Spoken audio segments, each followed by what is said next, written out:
When a patient comes in complaining of hip pain, it can be diffusely around the hip, but more when it's specifically into the groin, a very unique area here, a very small area. That's the first cardinal sign that there might be some signs of hip degeneration, osteoarthritis around the hip or hip impingement. And we can do three main tests, the FABERS, FADIRS and the Thomas test. And if they produce pain in this area here, that might make us think that there might be some early degenerative changes happening in the hip. So the FABERS test is where we drop the leg out to the side. Normally you would just feel a stretch on the inside of the thigh, but if you have a hip problem, you might not get the stretch, but you just get a sharp pain here. And we might also see it when you come to about this far before the pain starts. FADIRS test is where we go across flexion, adduction and internal rotation. That also will produce specific pain in there rather than any stretch on the outside. And then finally the Thomas test is where we bring the hips to the side and gently bring one leg off the edge of the table. Again, normally we would expect to find a stretch in the hip flexor group more diffusely down the upper part of the thigh.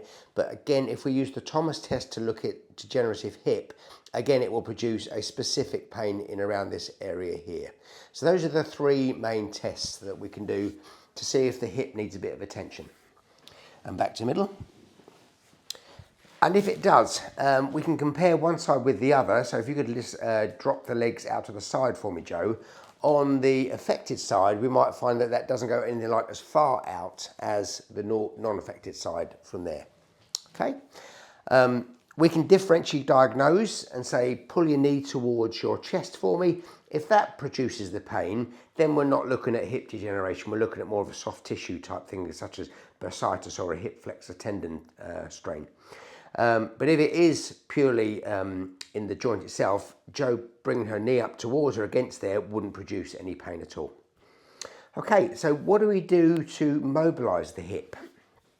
In treatment, we can passively just start to externally rotate the hip inside a pain-free zone. What I don't want to do is try and push this too far and cause Joe's body to feel pain and then tense up. So if I try and go too far and we'll just pretend here that Joe's got pain, I'm fighting against her, it's not doing any good. So it's a very easy, pain-free articulation of the hip. And me doing this is inviting the hip capsule to secrete a synovial fluid which nourishes the cartilage within the hip. Often with hip degeneration, we find the ball has moved up within the socket and we get a flattening of the head of the femur. So I want to try and get some joint space back within that.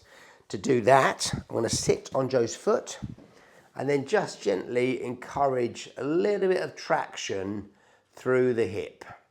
And this usually feels very nice. So again, we're just inviting a bit of gapping around the ball and the socket down through here.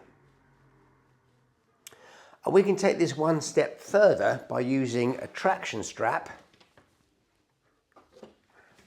and a cushion for a bit of comfort. So with more traction, I step through here and put it through Joe's leg. And then the cushion would just provide a little bit of padding to stop that strap from hurting Joe. So we'll put that in there. And then from here, I can just create a little bit more traction through the hip by me leaning back and blocking the knee. This is just inviting, again, a little bit more gapping through the hip. And again, it's not painful.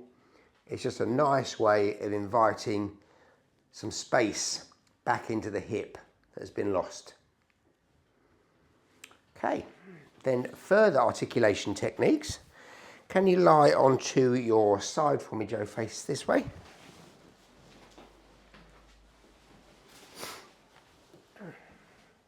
So again, we have the hip, the ball is up within the socket, and it's going to want to be internally rotated from there.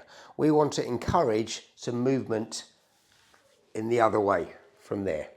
So again, I'm just going to gently articulate the hip in the external rotation and extension.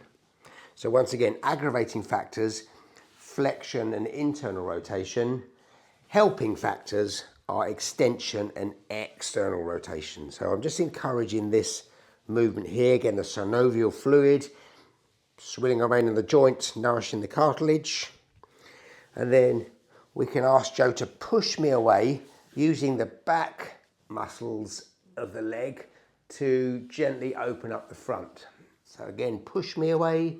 So we're activating the muscles at the back, and that reflexly relaxes the tight muscles at the front. So we're going to push me away.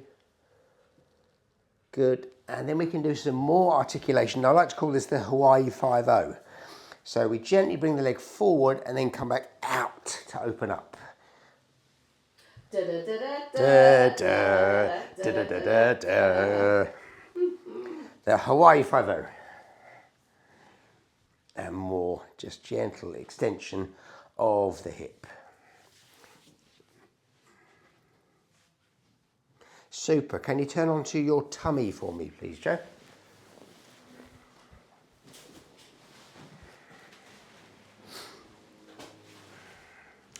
Again, just for ease, so this was the hip I was treating. If we pretend it's this one over here, I can encourage a little bit of hip extension through here. And again, we've got the femur coming up to the neck and the ball and the socket here. So I'm just going to articulate that with a little bit of rotation through the femur, using the leg as a nice long lever. And then in terms of drainage for any inflammation, drainage of the hip will always go north up into the lymphatic system. So we can encourage some oscillation of the spine just to invite lymphatic drainage around the hip. Wonderful journey of inflammation from the hip. We'll go through the lymphatic vessels up through the thoracic outlet into the heart. The heart will take it off to the liver. The liver will detoxify that, send it back to the heart. The heart will then send that to the kidneys, and then that will be excreted out. That's the journey of the inflammation of the fluid in the hip. Going up to the heart, off to the liver, back to the heart, down to the kidneys, and out and away. Okay?